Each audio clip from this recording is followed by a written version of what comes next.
104% on imports coming from China. That means my small business that I put everything into is on. So many videos like this I am seeing. Small businesses are tanking because they bought things from China, slapped their label on them for pennies on the dollar, had them sent here, and then marked them up 150%. Have you ever asked yourself why that stuff is so cheap? It astounds me that people are just now waking up to the fact that the majority of the big expensive brands that they buy, that they find, that they love, are all coming from China. Chinese producers are all over social media right now, and they're exposing just who is targeted by Trump's tariffs. And it's not the American consumers, and it's not the Chinese producers. It's actually our international corporations who have sold out American prosperity for their own profits. Let's talk about the realities of what, and this is saying, I've been reading a lot of this lately. Going back, in 1992, I voted for Ross Perot. Mm-hmm. You know why I voted for Ross Perot? For one reason, because he was the only candidate that talked about how devastating NAFTA would be to American jobs and to our manufacturing base. And he talked about that giant sucking sound. I've read this book here in the last week, Save Your Jobs, Save Our Country, Why NAFTA Must Be Stopped Now. You know what's interesting? Since then, Ross Perot's become a prophet. Since NAFTA was inception in 1993, we've lost 90,000 manufacturing facilities in this country, millions of jobs. And these weren't, low-end jobs. These were jobs that paid decent wages, had good benefits, retirement security. No, I agree with you. They built communities. But here's my thing. But here's the NAFTA deal. NAFTA was 30 years ago. The situation that we are dealing with right now, and I agree with you. I'm on the side of the folks that said this did the American workers wrong. Absolutely. But right now, we are dealing with a situation where... Yes, I didn't know this will affect people in China like this. Extremely concerning. A lot of videos are pouring here and there, especially on TikTok. Company owners complaining how things are not going. I really wonder if these people realize that this could actually happen, because the mainstream media and some liberals were extremely excited when this China guy said, "Oh, I'm going to raise my own tariff to this." In comparison to what Trump put up, look at the people complaining.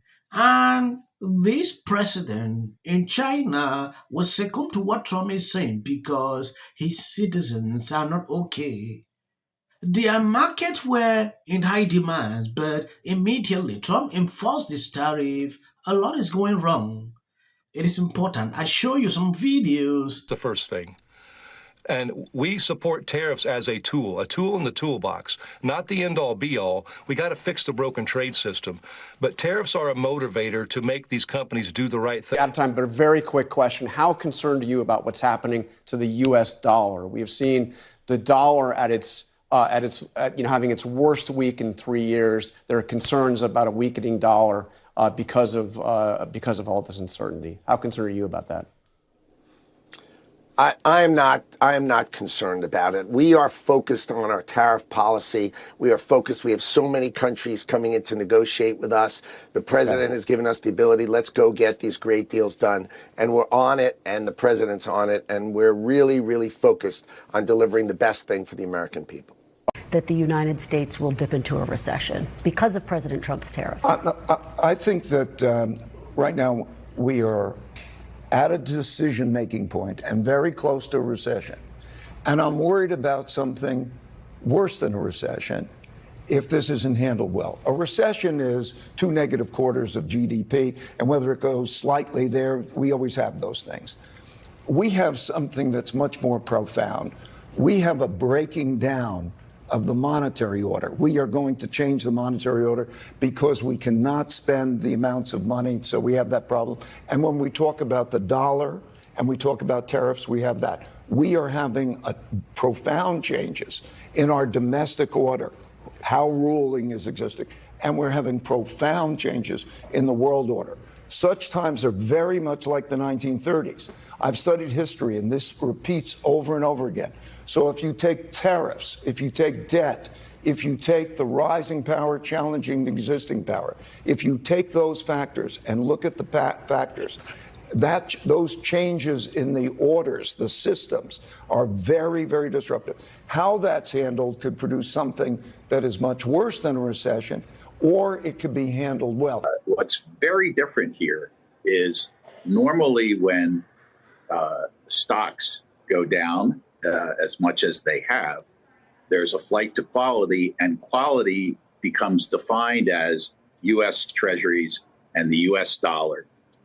In this particular downdraft in the market, we're seeing Treasury yields go up and the dollar weaken. That's kind of an alarming trend. To me, that's flashing yellow that something is going on here more than just deleveraging. Yes, if you ask me what I've learned during this period, that some of the luxury brands you buy expensively are all made in China. About 80%, these people are putting out videos upon videos like they export these things into these countries like France, then they just put the mark made in France. That is all. So a lot of people are concerned with this. I don't know if people will start boycotting some of these brands or what exactly, because this is actually a fight I see on TikTok. They started creating videos, putting out, exposing all the brands that have been made in China. Reason being because people said anything they see made in China, they are not interested. So they decided to expose what is happening. If not of this tariff, I will tell you, we wouldn't know that this is actually going on. I think that's what we're seeing here. Per worker. Chinese producers are all over social media right now, and they're exposing just who is targeted by Trump's tariffs. And it's not the American consumers, and it's not the Chinese producers. It's actually our international corporations who have sold out American prosperity for their own profits.